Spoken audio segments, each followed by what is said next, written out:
Welcome back to V4 motivational channel. ಗೃಹಿಣಿಯರೇ, ನಿಮಗಾಗಿ ಅಡುಗೆ ಮನೆಯ ಟಿಪ್ಸ್ಗಳು.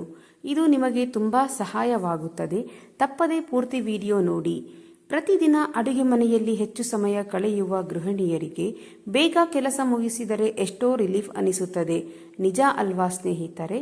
ಇಂದಿನ ಧಾವಂತ ಜೀವನದಲ್ಲಿ ಅಡುಗೆ ಮನೆ ಕೆಲಸ ಒಂದು ಸಾಹಸವೇ ಸರಿ. ಮನೆಯಲ್ಲಿ ಮಕ್ಕಳಿದ್ದರೆ ಅವರನ್ನು ಸಂಭಾಳಿಸಿ ಅಡುಗೆ ಮನೆ ಕೆಲಸ ಮುಗಿಸುವುದೇ ಒಂದು ಸಾಹಸ. ಹೆಣ್ಣು ಎಷ್ಟೇ ಕಲಿತರೂ ಕೈಯಲ್ಲಿ ಸೌಟು ಹಿಡಿಯುವುದು ತಪ್ಪುವುದಿಲ್ಲ.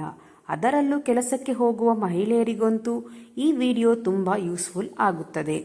ತರಕಾರಿ ಕಟ್ ಮಾಡುವ ಚಾಕುವಿಗೆ ಅಂಟು ಹಿಡಿದರೆ ಗ್ಯಾಸ್ ಸ್ಟವ್ ಬೆಂಕಿಗೆ 1 ನಿಮಿಷ ಹಿಡಿದು ಒಣ ಬಟ್ಟೆಯಲ್ಲಿ ಒರೆಸಿದರೆ ಅಂಟು ಸಂಪೂರ್ಣವಾಗಿ ಹೋಗುತ್ತದೆ. ಕುಕ್ಕರ್ನಲ್ಲಿ ಅಡುಗೆ ಮಾಡುವಾಗ ಮುಚ್ಚಳದ ವಾಷರ್ ಸರಿಯಾಗಿ ಕೂರದೆ ಗಾಳಿ ಲೀಕ್ ಆದರೆ ವಾಷರ್ ಅನ್ನು ಸದಾ ನೀರಿನಲ್ಲಿ ನೆನೆಸಿಡಿ. ಇದರಿಂದ ರಬ್ಬರ್ ಗಟ್ಟಿ ಆಗದೆ ಸ್ಮೂತ್ ಆಗಿ ಇರುತ್ತದೆ. ಗ್ಯಾಸ್ ಸ್ಟವ್ ಅಥವಾ ಪಾತ್ರೆಗಳನ್ನು ತೊಳೆಯುವ 5 ನಿಮಿಷ ನೆನೆಸಿ ನಂತರ ತೊಳೆಯಿರಿ. ಹಾಟ್ ಬಾಕ್ಸ್ಗಳಲ್ಲಿ ತಿಂಡಿ ಇಟ್ಟ ಬಳಿಕ ಅದನ್ನು ಬಟ್ಟೆಯಿಂದ ಮುಚ್ಚಿದರೆ ತೇವಾಂಶ ಉಂಟಾಗುವುದಿಲ್ಲ.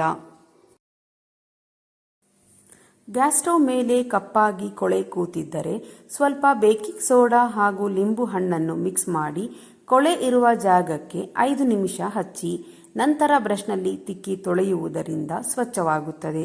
ಕಾಫಿ ಅಥವಾ ಚಹಾ ಸೋಸುವ ಜಾಲರಿಯನ್ನು 2 ನಿಮಿಷ ಬಿಸಿ ನೀರಿನಲ್ಲಿ ಮುಳುಗಿಸಿ ಇಡುವುದರಿಂದ ಸಣ್ಣ ಸಣ್ಣ ರಂಧ್ರಗಳಲ್ಲಿರುವ ಕಾಫಿ ಅಥವಾ ಚಹಾದ ಹುಡಿ ಸ್ವಚ್ಛವಾಗುತ್ತದೆ. ಪಾಯಸ ಮಾಡುವಾಗ ಹಾಲು ದಪ್ಪವಾಗಲು ಬಹಳ ಸಮಯ ತೆಗೆದುಕೊಳ್ಳುತ್ತದೆ. ಇಂತಹ ಸಂದರ್ಭದಲ್ಲಿ ಹಾಲಿನ ಪುಡಿಯನ್ನು ಬಳಸಬಹುದು. ಜೇನುತುಪ್ಪವನ್ನು ಫ್ರಿಡ್ಜ್ನಲ್ಲಿ ಇಟ್ಟರೆ ಗಟ್ಟಿಯಾಗುತ್ತದೆ. ಬದಲಾಗಿ ತಂಪಾದ ಶುಷ್ಕ ಸ್ಥಳದಲ್ಲಿ ಇಟ್ಟರೆ ಗಟ್ಟಿಯಾಗುವುದಿಲ್ಲ. ಟೊಮ್ಯಾಟೊ ಬಹಳ ದಿನಗಳವರೆಗೆ ಕೆಡದಂತೆ ಇಡಬೇಕಾದರೆ ಟೊಮ್ಯಾಟೊ ಹಣ್ಣಿನ ಮೇಲ್ಭಾಗಕ್ಕೆ ಪ್ಲಾಸ್ಟರ್ ಹಾಕಿ ಇಡಿ. ಉಪ್ಪಿನ ಡಬ್ಬದಲ್ಲಿ 2 ಒಣಮೆಣಸಿನಕಾಯಿಯನ್ನು ಹಾಕಿ ಇಟ್ಟರೆ ಉಪ್ಪು ನೀರು ಬಿಟ್ಟುಕೊಳ್ಳುವುದಿಲ್ಲ. ಬೆಳ್ಳುಳ್ಳಿಯನ್ನು ಹಚ್ಚಿದ ನಂತರ ಕೈ ಬೆಳ್ಳುಳ್ಳಿಯ ವಾಸನೆ ಬರುತ್ತಿದ್ದರೆ ಒಂದು ಪ್ಲೇಟ್ಗೆ ಕೈಯನ್ನು ರಬ್ ಮಾಡಿದರೆ ಬೆಳ್ಳುಳ್ಳಿಯ ಹಸಿ ವಾಸನೆ ಹೋಗುತ್ತದೆ. ತೆಂಗಿನಕಾಯಿ ಒಡೆದ ಬಳಿಕ ಅದಕ್ಕೆ ಸ್ವಲ್ಪ ಉಪ್ಪು ಸವರಿ ಇಟ್ಟರೆ ಕೆಲ ದಿನಗಳವರೆಗೆ ಕೆಡುವುದಿಲ್ಲ. ನೀರನ್ನು ಕುದಿಸುವಾಗ ಪಾತ್ರೆಯನ್ನು ಮುಚ್ಚಿ, ಇದರಿಂದ ನೀರು ಬೇಗ ಬಿಸಿಯಾಗುತ್ತದೆ. ಹಸಿಮೆಣಸಿನಕಾಯಿಯನ್ನು ಕತ್ತರಿಸಲು ಕತ್ತರಿಯನ್ನು ಬಳಸಿ, ಇದರಿಂದ ಕೈ ಉರಿಯುವುದನ್ನು ತಪ್ಪಿಸಬಹುದು. ಸ್ಪೂನ್ ಬಳಸಿ ಶುಂಠಿಯ ಸಿಪ್ಪೆಯನ್ನು ತೆಗೆದರೆ ಕೆಲಸ ಸುಲಭವಾಗುತ್ತದೆ. ಬದನೆಕಾಯಿಯನ್ನು ಹುರಿಯುವಾಗ ಅದಕ್ಕೆ ಸ್ವಲ್ಪ ಆಯಿಲ್ ಹಚ್ಚಿ ಉರಿಯುವುದರಿಂದ ಸಿಪ್ಪೆಯನ್ನು ಬೇಗ ತೆಗೆಯಬಹುದು. ಆಲೂಗೆಡ್ಡೆ ಸಿಹಿ ಎನಿಸಿದರೆ ಆಲೂಗಡ್ಡೆಯನ್ನು ಸ್ವಲ್ಪ ಹೊತ್ತು ಉಪ್ಪಿನ ನೀರಿನಲ್ಲಿ ಇಟ್ಟರೆ ಸಿಹಿತನ ಕಡಿಮೆಯಾಗುತ್ತದೆ. ಫ್ರಿಡ್ಜ್ನಲ್ಲಿ ಅರ್ಧ ನಿಂಬೆಹಣ್ಣು ಕಟ್ ಮಾಡಿ ಇಡುವುದರಿಂದ ದುರ್ವಾಸನೆ ದೂರವಾಗುತ್ತದೆ. ನಿಂಬೆಹಣ್ಣು ಒಣಗಿ ಹೋಗಿದ್ದರೆ ಅದನ್ನು 1 ಗಂಟೆ ನೀರಿನಲ್ಲಿ ನೆನೆಯಲು ಬಿಡಿ. ಆಮೇಲೆ ಕಟ್ ಮಾಡಿದರೆ ನಿಂಬೆಹಣ್ಣಿನ ರಸವನ್ನು ಸರಳವಾಗಿ ಹಿಂಡಬಹುದು. ಮೆಣಸಿನಕಾಯಿಯು ತುಂಬ ದಿನಗಳವರೆಗೆ ಫ್ರೆಶ್ ಆಗಿ ಇಡಲು ಅದರ ಮೇಲಿನ ಭಾಗವನ್ನು ಮುರಿದು ಒಂದು ಪ್ಲಾಸ್ಟಿಕ್ ಡಬ್ಬಿಯಲ್ಲಿ ಹಾಕಿ ಇಡಿ. ಕಾಳುಗಳನ್ನು ಹುರಿದು ಇಡುವುದರಿಂದ ಅದಕ್ಕೆ ಹುಳುಗಳು ಆಗದಂತೆ ತುಂಬ ದಿನಗಳವರೆಗೆ ಇಡಬಹುದು. ಸಕ್ಕರೆಗೆ ಇರುವೆಗಳು ಬರುತ್ತಿದ್ದರೆ 2 ರಿಂದ 3 ಲವಂಗವನ್ನು ಸಕ್ಕರೆ ಡಬ್ಬದಲ್ಲಿ ಹಾಕಿ ಇಡಿ. ಹೀಗೆ ಮಾಡುವುದರಿಂದ ಇರುವೆಗಳ ಕಾಟ ಇರುವುದಿಲ್ಲ. ಚಪಾತಿ ಮೃದುವಾಗಿ ಚೆನ್ನಾಗಿ ಉಬ್ಬಿ ಬರಬೇಕು ಎಂದರೆ ಹಿಟ್ಟನ್ನು ಕಲಿಸುವಾಗ 1 ಚಮಚ ಅಡುಗೆ ಎಣ್ಣೆ ಅಥವಾ ತುಪ್ಪ ಹಾಕಿ ಉಗುರು ಬೆಚ್ಚಗಿನ ನೀರಿನಲ್ಲಿ ಹಿಟ್ಟನ್ನು ಕಲಸಿ. ಯಾವುದೇ ರೀತಿಯ ಕಾಳುಗಳನ್ನು ರಾತ್ರಿ ನೆನೆಸಲು ಮರೆತು ಮುಂಜಾನೆ ನೆನಪಾದರೆ ಕಾಳನ್ನು ಕುದಿಯುವ ನೀರಿನಲ್ಲಿ 1 ಗಂಟೆ ನೆನೆಸಿ ಕುಕ್ಕರ್ಗೆ ಸ್ವಲ್ಪ ಎಣ್ಣೆ ಹಾಕಿ ಕುಕ್ ಮಾಡಿ.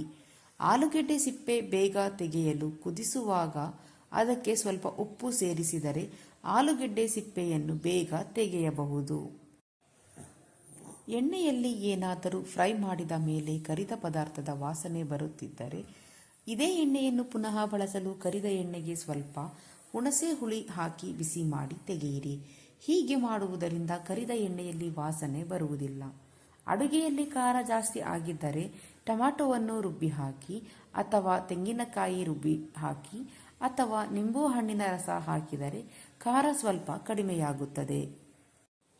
ಅನ್ನ ಮಾಡುವಾಗ ಕುಕ್ಕರ್ನಲ್ಲಿ ನೀರು ಕಡಿಮೆಯಾಗಿ ತಳ ಹಿಡಿದು ವಾಸನೆ ಬಂದರೆ 2 ಸಣ್ಣ ಈರುಳ್ಳಿಯನ್ನು ಕಟ್ ಮಾಡಿ 5 ನಿಮಿಷ ಹಾಗೆ ಮುಚ್ಚಿ ಇಡಿ. ರಾತ್ರಿ ಸಮಯದಲ್ಲಿ ದೋಸೆ ಹಿಟ್ಟನ್ನು ಮಾಡಿಟ್ಟಾಗ ಬೆಳಗ್ಗೆಯ ಸಮಯದಲ್ಲಿ ದೋಸೆ ಹಿಟ್ಟು ತುಂಬ ಹುಳಿಯಾಗದೇ ಇರಲು ವೀಳ್ಯದೆಲೆಯನ್ನು ರಾತ್ರಿ ಹಿಟ್ಟಿನ ಮೇಲೆ ಹಾಕಿ ಇಡಿ. ಕಬ್ಬಿಣದ ಚಾಕುಗಳು ತುಕ್ಕು ಹಿಡಿಯದೇ ಇರಲು 2 ಚಾಪಿಸ್ನೊಂದಿಗೆ ಸೇರಿಸಿ ಇಡಿ. ಜೇನುತುಪ್ಪ ಅಥವಾ ಬೆಲ್ಲಕ್ಕೆ ಇರುವೆ ಬರದೇ ಇರಲು 4 ಕಾಳು ಮೆಣಸನ್ನು ಹಾಕಿ ಇಡಿ. ತುಪ್ಪ ಹಾಳಾಗದೇ ಇರಲು ಬೆಲ್ಲ ಅಥವಾ 4 ಲವಂಗಗಳನ್ನು ಹಾಕಿ ಇಡಿ. ಮಳೆಗಾಲದಲ್ಲಿ ಮ್ಯಾಚ್ ಬಾಕ್ಸ್ ಮೆದುವಾಗುತ್ತದೆ.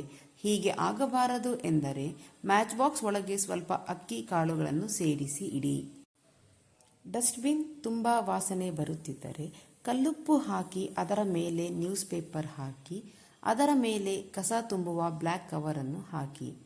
ಫ್ರಿಡ್ಜ್ ಇಲ್ಲದೆ ಇರುವವರು ಕೊತ್ತಂಬರಿ ಸೊಪ್ಪು ಅಥವಾ ಇನ್ಯಾವುದೇ ರೀತಿಯ ಸೊಪ್ಪುಗಳು ಬಾಡಿ ಹೋಗದೆ ಹೆಚ್ಚು ಸಮಯ ಇಟ್ಟುಕೊಳ್ಳಲು 1 ಗ್ಲಾಸ್ಗೆ ಸ್ವಲ್ಪ ನೀರು ಹಾಕಿ ಕೊತ್ತಂಬರಿ ಸೊಪ್ಪಿನ ಬುಡದ ಬೇರನ್ನು ನೀರಿನಲ್ಲಿ ಮುಳುಗಿಸಿ ಇಡಿ. ಹಾಲು ಕಾಯಿಸುವಾಗ ಸ್ವಲ್ಪ ನೀರನ್ನು ಪಾತ್ರೆಗೆ ಹಾಕಿ ನಂತರ ಹಾಲು ಕಾಯಿಸಿ. ಹೀಗೆ ಮಾಡುವುದರಿಂದ ಹಾಲು ಪಾತ್ರೆಗೆ ಗಟ್ಟಿಯಾಗಿ ಕಚ್ಚಿಕೊಳ್ಳುವುದಿಲ್ಲ. ಮನೆಯಲ್ಲಿರುವ ಕತ್ತರಿಗಳನ್ನು ಶಾರ್ಪ್ ಮಾಡಲು ಫಾಯಿಲ್ ಪೇಪರ್ಸ್ಗಳನ್ನು ಕತ್ತರಿಯಿಂದ ಸಣ್ಣ ಸಣ್ಣದಾಗಿ ಕಟ್ ಮಾಡುವುದರಿಂದ ಕತ್ತರಿಗಳು ಶಾರ್ಪ್ ಆಗಿ ಇರುತ್ತದೆ. ಸ್ನೇಹಿತರೆ, ಈ ವಿಡಿಯೋ ನಿಮಗೆ ಇಷ್ಟವಾದರೆ ವಿಡಿಯೋಗೆ ಒಂದು ಲೈಕ್ ಕೊಡಿ, ಹಾಗೆ ನನ್ನ ಚಾನಲನ್ನು ಸಬ್ಸ್ಕ್ರೈಬ್ ಮಾಡಿ.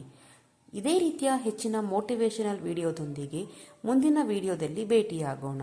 ಧನ್ಯವಾದಗಳು.